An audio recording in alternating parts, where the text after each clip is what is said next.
Merhaba arkadaşlar, Rençber TV'ye hoş geldiniz. Ben Kemal Beytekin. Sevgili arkadaşlar, değerli takipçiler, kapya seramızın ilaçlama ve gübreleme sisteminin kurulu olduğu yerdeyiz. Burası sulama bölümü. Şimdi benim size göstermek istediğim başka bir şey var. Daha sistem tam kurulmadı. Etraf biraz dağınık, kusura bakmayın. Sera malzemeleri falan. Esas size göstermek ve anlatmak istediğim makine bu arkadaşlar. Bu makine nedir arkadaşlar? Öncelikle onu söyleyelim. Bu bir arıtma cihazı. Su arıtma cihazı. River ozmoz diyorlar. Ters ozmoz. Suyu %99'a kadar saf hale getiriyor. Bunu bu seraya niye kuruyoruz? Bunun maliyeti çünkü oldukça yüksek. Şu tarafta 5 tonluk stok su deposu var. Burada da makine var. Birazdan bunlar hakkında biraz konuşacağım. Bunun maliyeti yaklaşık olarak 30.000 TL. 26.000 miydi? 30.000 miydi? Bu civarlarda. Peki böyle bir sistemi niye kurma ihtiyacı duymuş arkadaş? Ondan bahsetmek istiyoruz. Ve bu sistem sadece, bu 30.000 liralık sistem sadece serada yapılacak ilaçlama için kullanılacak su için bu sistem yapılmış. Günlük kapasite 30 ton. Yani günde 30 ton suyu saf hale getirebiliyor.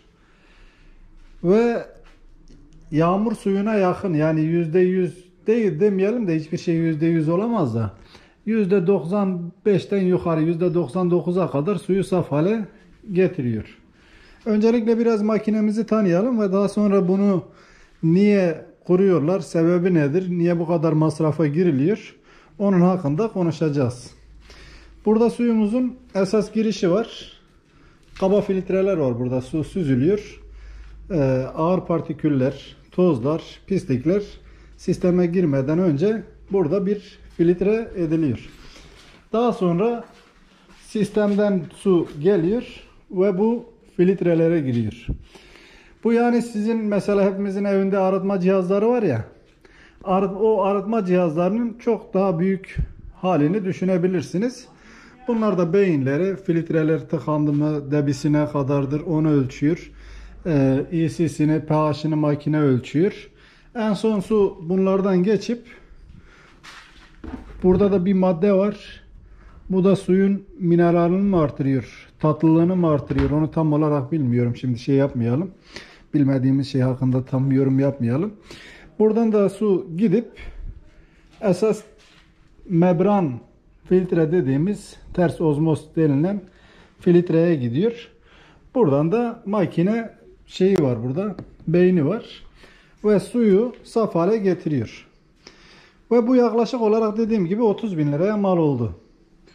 Peki niye, Allah'ın suyu yok mu? Kuyuda suyu çekiyoruz, onunla ilaçlama yapsak ne olur? Niye böyle bir masrafa giriyoruz?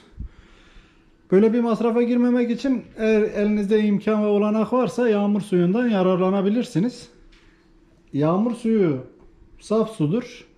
Yağmur suyunuz yoksa, eğer suyunuzun EC'si çok yüksekse, böyle bir sistemle yaptığınız ilaçlama normal kuyu suyundan, kanal suyundan yapacağınız ilaçlamanın %100 demeyelim de, yani %100 de diyebiliriz de, 2 katı daha fazla fayda sağlayacaktır. Bir de birazdan yine ben bunun hakkında konuşmaya devam edeceğim. Ama şu IBC tankları gördük. Bunlar nedir arkadaşlar? Saf suyumuz 5 ton burada var. Bu ikisi stok su. Birer tonluk. Bunlarda da gübreler verilecek. Solucan gübresi var. Atıyorum mangan sülfat, çinko sülfat, demir sülfat, birbirine karışanlar ve karışmayanlar 2-3 bölüme ayrılacak. Ve her seferinde istenilen ölçü bunlardan alınıp bu şekilde seraya verilecek. Şu anda da solucan gübresi veriliyor. Vormis solucan gübresi veriliyor. Sistem dediğim gibi yeni kurulduğu için etraf biraz dağınık. Tabi önümüzdeki ışık da yok. Biraz karanlık gözüküyor burası. Önümüzdeki videolarda etraf biraz değerli, daha toplu olacak. Bunlar tam yerine oturacak. Burası sulama sistemine ilacı gübreyi basan dinamo. Burası da bir önceki videoda söylemiştim, seranın içine şey kurmuşlardı. İlaçlama sistemi kurmuşlardı.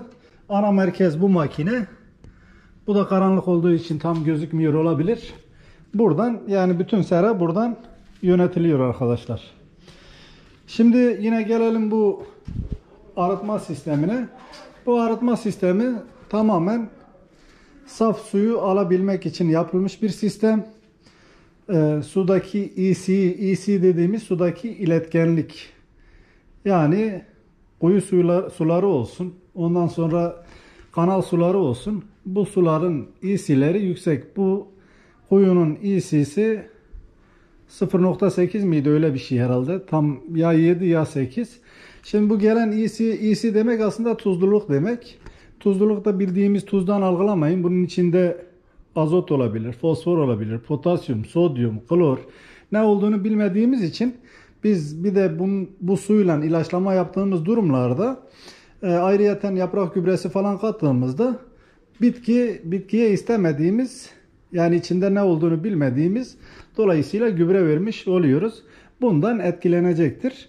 Bu sistem hem bizim ilaçlama ve gübreleme maliyetini minimuma düşürecektir, hem de verdiğimiz ilaçlamadan sonra bitkimizin strese girmemesini sağlayacaktır.